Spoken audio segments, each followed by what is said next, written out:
เป็นนั้นไปก่อน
Ngasi sina culture cuisine gi Manipuri traditional thali si moi se delivery to bu yani home delivery yai take away yai address na place compound da to sida hapchar mage ado mayam smaina dona toroga to bu se ekhoina semja bane mayam gi damakta dona je khar thidok re mayam da saba haibe to wi toroga koi boxi na mama ga toroga sabi bane sutang ga toroga traditionally na khoina smaina chai habdo mayam da taksaning na to bane ado aikoina mamang da su hapkhre merames ki tongan ba mathel ne aduga ngagi tongan ma mathel ne ba adu da ngagi amu oiraga ne sagom sara se mu yaw roi doi ne ba ado mamang da hapchagra me do mayam na merames pambir su merames tang order to sai nga pambir su nga dang adum to bir su ai ada aikoina tongan hapkhim ne ba duma yeng biro maroi thong mane pakaura aikoi gi meitei gi ningtek pi aduga uti asang ba degi special oina si makok maru ngobudo ada nga marum hapa fajana ngore magi se aduga singzu ne degi tangong ne degi nga ataw thongba leire atoiba manipuri atoiba thongba pamnabi mayam na pamnabi merames ta haraga nga mathel si se lawthoga sana hapa aduga modujan modujan che kano dasu yaw ka doini ngagi dasu yaw ka doini piai favorite ne ado mayam culture cuisine ga partner oiba delivery service mayam na to biba ya ga do food wifi sf delivery tosvi service entire mart india hummingbird food delivery service taste of impal food delivery service unique delivery service si hai ba sing se sida su hapa mage sida to biba ya gani ado masi ekhoi gi oina di hummingbird na thinbira e hummingbird pusu thaga phongok chari ado atopa delivery service sida hai gro mayam do du dai dum mayam na apamba ama hekta dagi order to biba ya gani mahau se kamai to no hai do hai sara ge char ge ngage thugai re uti ana uti je na loi ko thog loi ni excited da text mai sa ga dam ne mane khai ja manam ni si e uti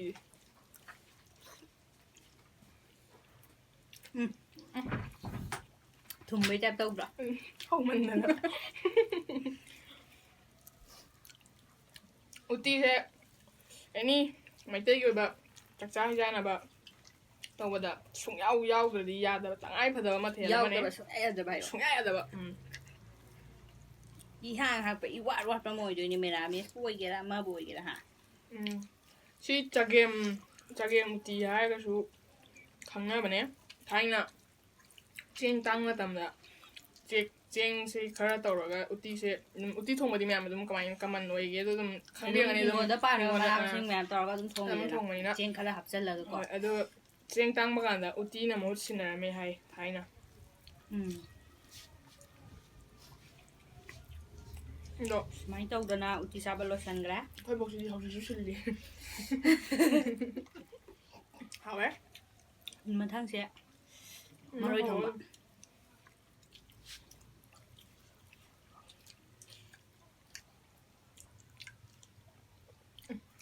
신기함 자체는 비아브자한테.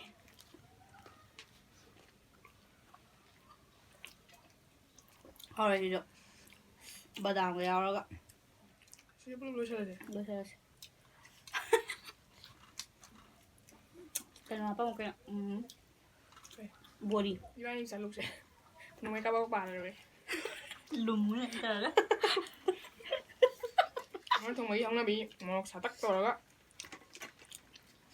ôi năm nè. họ biết hay được dùng cà phê mà đi đây thì phải đấy ai sao nhở? 사람 쓰리네 좀. 돌아가 얌전히 거든. ai này này hai người này ngon rồi. Bây giờ mình để phải bây giờ làm sao bây giờ vậy? bây giờ cái mà hay sống tất cả trên mới thông rồi. Khơi mà bạn lấy mấy chuyện nào vào bây giờ đấy. nơi cha anh em tôi đồ uống đấy. cha và các bạn không là đây là nó có bị phong đầm này, yang mana phong này? Daily jadi phong này đó. đưa dù Mana phong cái này? đó semain thông với gì đi khôi gì cả hình hết đó anh có thao là không rất kỳ này ngon nên có nên quá lâu nó muốn yên hồn lên á đi còn cái gì đó. cái chú cái cho mình á mà tôi không thằng sao rồi chứ bây giờ tôi có thao rồi mấy thao có thao gì năng mấy sao cái đó Chăng ai mà quần gì đâu.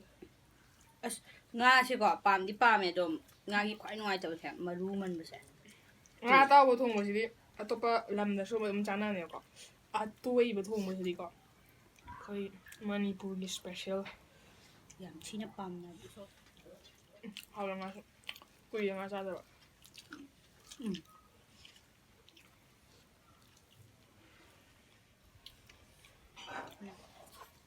Hay bố sẽ mà là hay là đi hai quan có rồi. Em mà mau thì phải xa và lâu. công ta nga thông mà là hay bột thì bơ lấy cái co Thì hào này.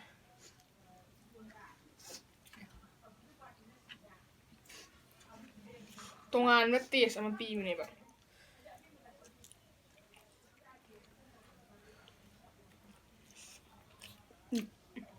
Hào sao vậy? xin chú cho em hậu này Em 밤에 거 가비 동상 오셔 와서 미스터 비가디 culture cuisine dagi si yam phazaraba mathel mayam si order to biraga chabi biagane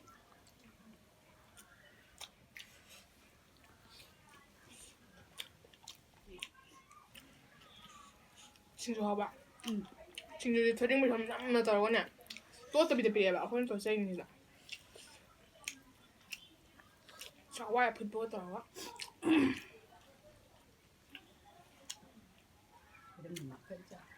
혹시 로 그래 메이버 아스타 ấy cái bị dạ ra 아니 전화 빨라니 ấy cứ đồ cái bia kẹt thì năng thắc phải cản sẽ chỉ có hậu phải bị lắm không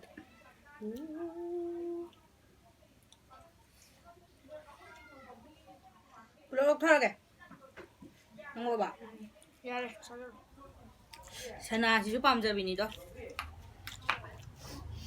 바다함 저 앞에 사나 성만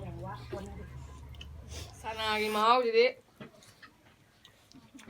뭐냐면 좀 경비만이 그래서 hen bahaya 바다함 앞에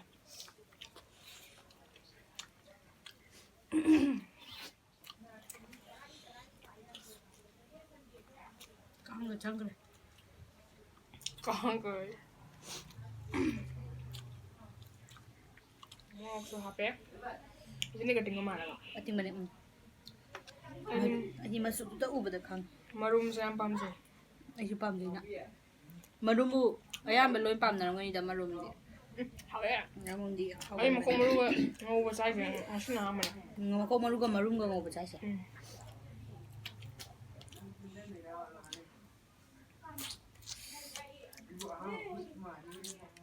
하왜? 어떻게? Ai 또니 huệ. Cây nào? Gì đấy cây nào vậy? 또 나는 가이를 거기. 그럼 저. 하왜? 생각하고 Ở con cũng chơi đó. Sai. Rồi. 그냥 이거 하고 뭐 하기 좋아. Em nói bị kìa. 짜이. Ai tụi mình đã bị cả nám một hơn rồi bây giờ.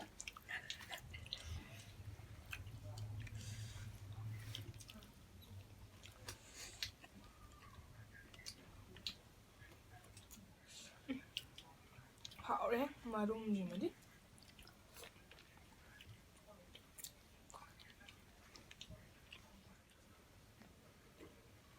câu đó khoang riêng bị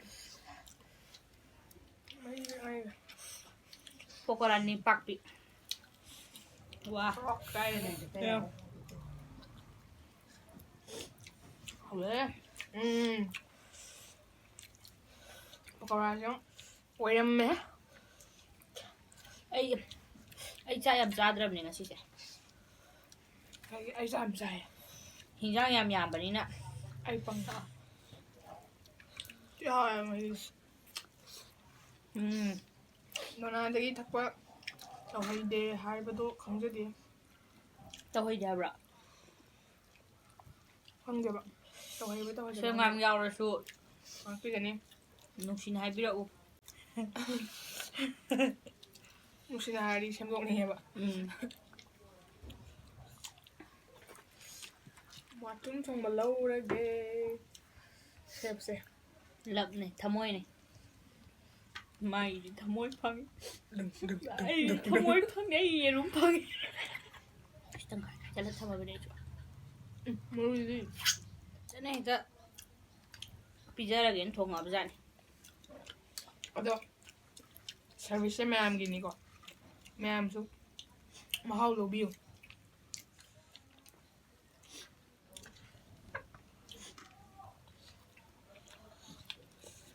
một thời gian đi ra coi kìa Ai cho em lấy gì? Còn phải đâu để bạc. hao có tới cái rồi Rồi.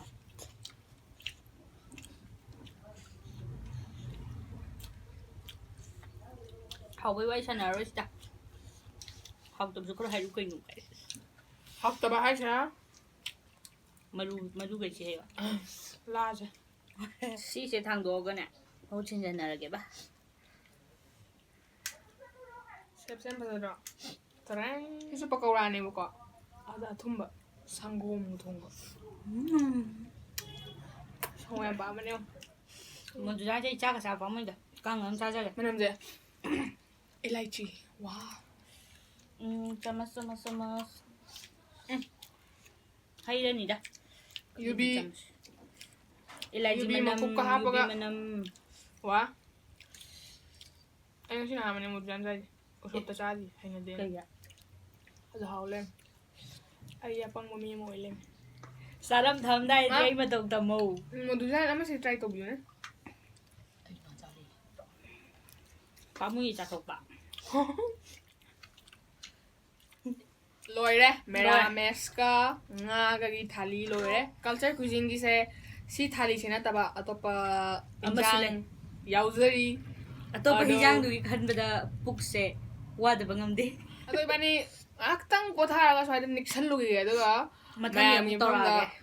अतै अतोपा मथेल सिंगदो अमु खुदोल तमजरागे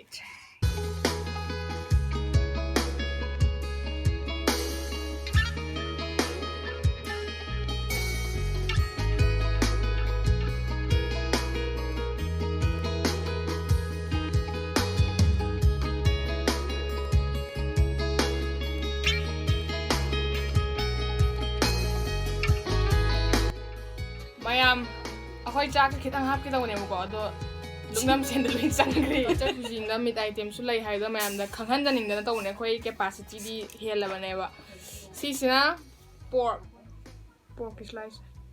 Pan sisina Cambodian chicken ne ba haptu se sisina kano monotek pane adagi di sanam ne adagi di thum ne adu hatang toroga sala kem hapte ba sisina yam chamna thongwane ado khoi ahan boidone try tawde ya ha cha doina do mahau se yenga hairage loimak tin lotion bali ngam jarwa ba mayam husgi chaluk to ubiram gani dana si kitang khara ko mahau do yenga haizarak ke mayam da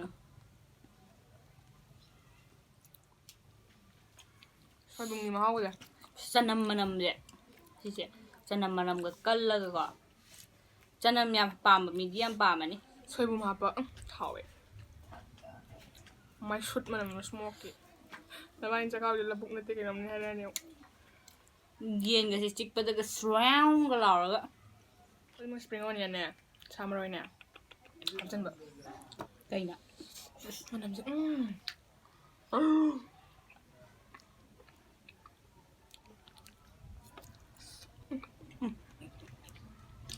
hawe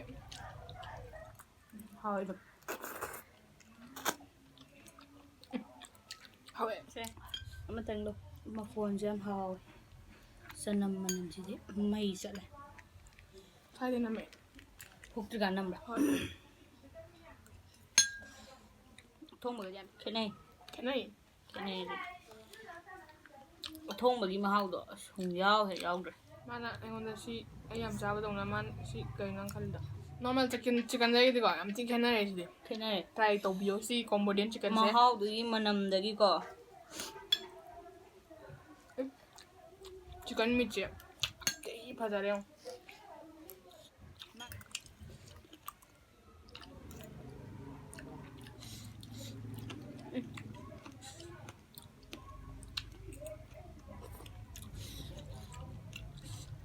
싱진아 쑥 하오 신어지 하나네 달리도 항만나 시리 왓리 하이지 wakhal oi hau re 까우랍 잣루랍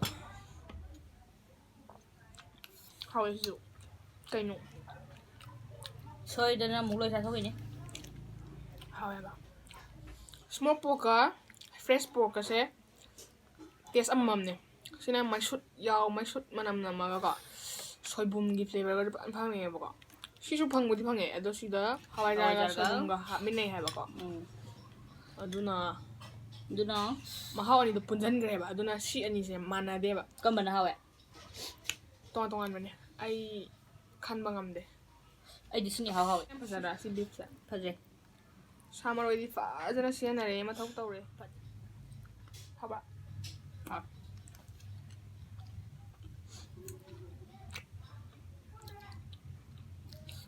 mo sarap to ba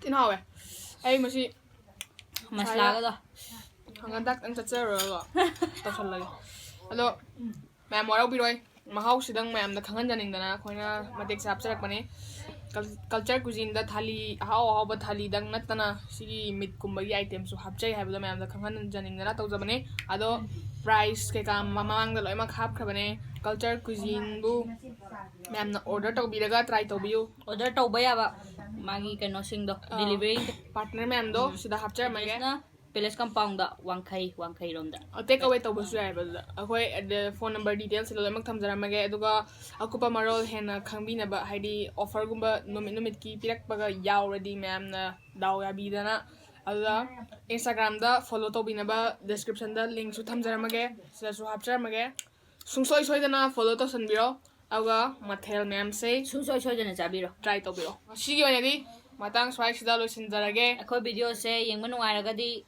like subscribe to sanbiramo di matang swai se lo sinjarage order to ga chabadi kawi gano culture sungsoi jana jabiro sungsoi jana ma'am punga pu omku suhanna punyamjari